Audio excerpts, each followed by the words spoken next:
Fala galera, tudo bem? Meu nome é Maxwell dos Santos, eu sou do segundo ADMB do IFP Campus Cocal e eu vou falar um pouco sobre um conto do livro Noite na Taverna, de Álvares de Azevedo, que foi publicado em 1855, e a parte 4 do livro, que é o Genarro, né?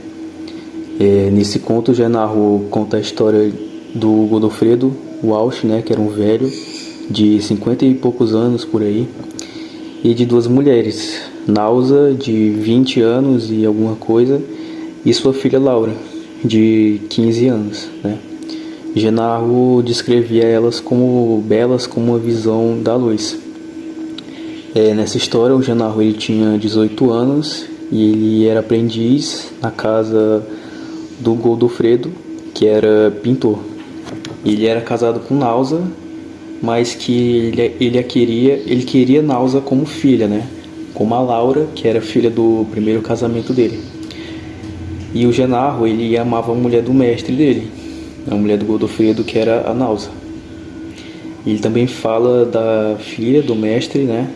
Laura, que era descrita como uma moça pálida, de cabelos castanhos, olhos azuis, que parecia querer Genarro como um irmão dela. Seus beijos, seus risos de criança de 15 anos eram todos para Genarro. Todas as manhãs, quando o mestre, né, o Godofredo, saía e Nausa ia à igreja, a Laura ia visitar o Genarro no quarto dele, e foi isso por 3 meses, né?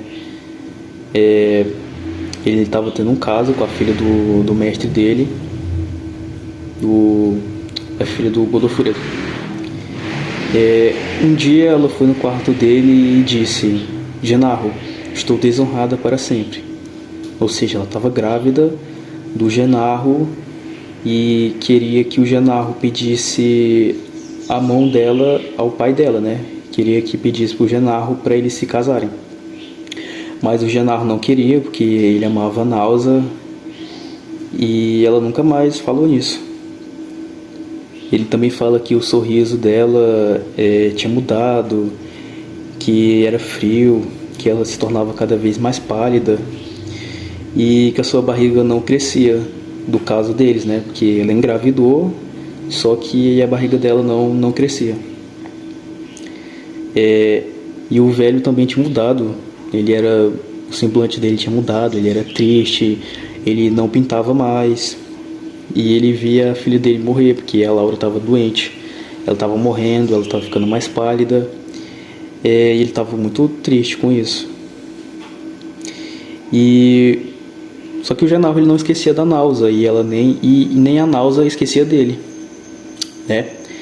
Só que uma noite foram chamar o Genarro no quarto dele, e ele foi até lá, e a Laura estava morrendo, ela estava pálida, fria, suando frio, né? Ele se sentou do lado dela, pegou as suas mãos frias, e ela falou para ele que perdoava ele, que ia morrer e que ia ver o filho dela no céu, que ela tinha matado antes dele nascer. Ou seja, ela tinha abortado o filho dela, tinha matado para o pai não descobrir, né? E aí depois disso, ela deu um grito, ficou agonizando, suando frio, limpou a boca de alguma coisa que ela tinha tomado e morreu. Meu nome é Matheus, sou do segundo ADMB e pela minha parte que eu entendi do poema, que o poema descreve um período tumultuado na vida do narrador, que inclui a obsessão do velho mestre pela filha falecida, Laura, e a intensa paixão do narrador por Nausa. O narrador expressa seu amor por Nausa, que inicialmente parece indiferente, mas depois revela seu amor por meio de lágrimas. No entanto, o clímax da história ocorre quando o mestre leva o narrador ao quarto de Laura e revela que ela ainda está viva,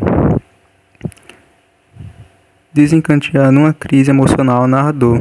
A narrativa é permeada por uma atmosfera sombria e misteriosa, com sugestões de sobrenaturalismo, como os eventos inexplicáveis que ocorrem durante a noite.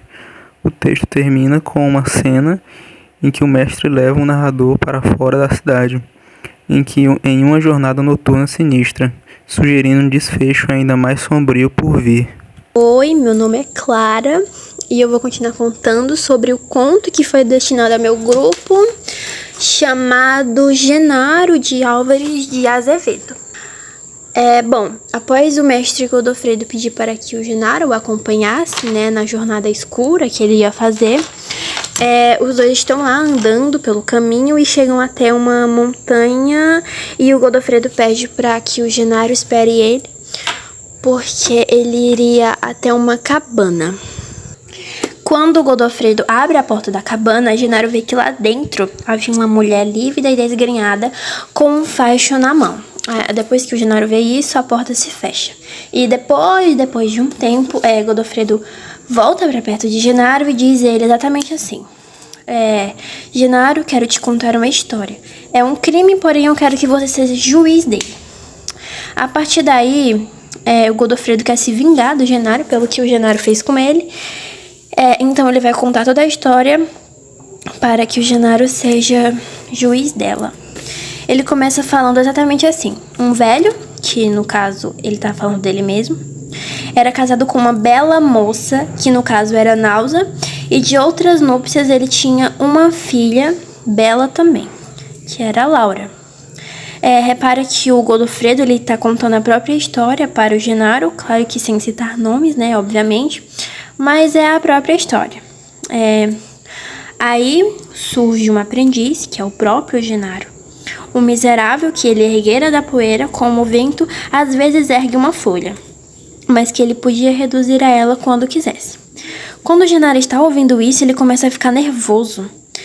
Aí Godofredo diz exatamente assim: tu nunca ouviste essa história, meu bom Genaro? Pois bem, Genaro, esse infame desonrou o pobre velho e o traiu como Judas traiu a Cristo. Depois disso, Genaro cai na real, né, e vê que Godofredo sabia de absolutamente tudo.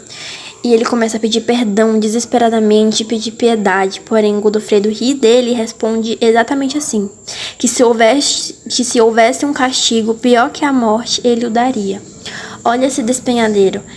É um túmulo seguro e guardará o segredo, como um peito guarda um punhal. Só os corvos irão lá te ver, só os corvos e os vermes. E pois, se tens ainda no coração maldito um remorso, reza a tua última oração, mas seja breve. E te toca. Ou seja, ele estava falando pro Genaro cometer suicídio. E logo após do Genaro ouvir isso, ele fica sem saber o que fazer, ele fica sem rumo. E ele cai do despenhadeiro. Vocês sabem que ele não morreu porque ele tá lá na taverna com toda essa história, né? Depois dele ter caído do despenhadeiro, ele acorda, só que ele acorda em uma cabana de camponeses. Ele se recuperou e teve uma ideia, que a ideia dele era ir atrás do mestre Godofredo.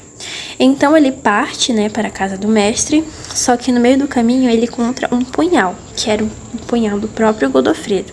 E logo veio na cabeça dele a ideia de matar o mestre. Aí ele vai até a casa do mestre, né, com a ideia de que ele vai matá-lo, só que a casa tá fechada, como se não tivesse ninguém ali. Então ele pula o muro, arromba a porta e vai até a sala do Godofredo. Só que não tem ninguém lá. E então depois disso ele vai até o quarto da Náusea, mas depois que ele abre a porta, no momento em que ele abre a porta, ele sente um fedor horrível vindo de lá de dentro, um fedor podre. Ele viu que havia uma mulher deitada numa mesa, com os cabelos caídos e atirado numa poltrona um vulto coberto. E entre os dois corpos havia um copo com um resíduo de pó branco dentro. Bom, como que se encerra o conto, né? Então, aquela velha da cabana que o Genaro viu depois que o Godofredo foi lá e abriu a porta, era uma mulher que vendia veneno. E ela vendeu o veneno para o Godofredo porque o pó branco que estava no copo era aparentemente veneno. Genaro então ergueu os cabelos da mulher e vê que essa mulher era Náusea, mas Náusea morta, já apodrecendo. E ele depois de ver aquilo, foi até a poltrona e levantou o cobertor que cobria o outro corpo. E o corpo caiu de bruços e com a cabeça para baixo. Ele vê que o corpo era do velho Godofredo, assim apodrecido como o corpo de Náusea. Ou seja, no resumo da história, o Godofredo matou sua própria mulher e depois se matou. Bom, foi isso. Obrigada por assistirem até aqui.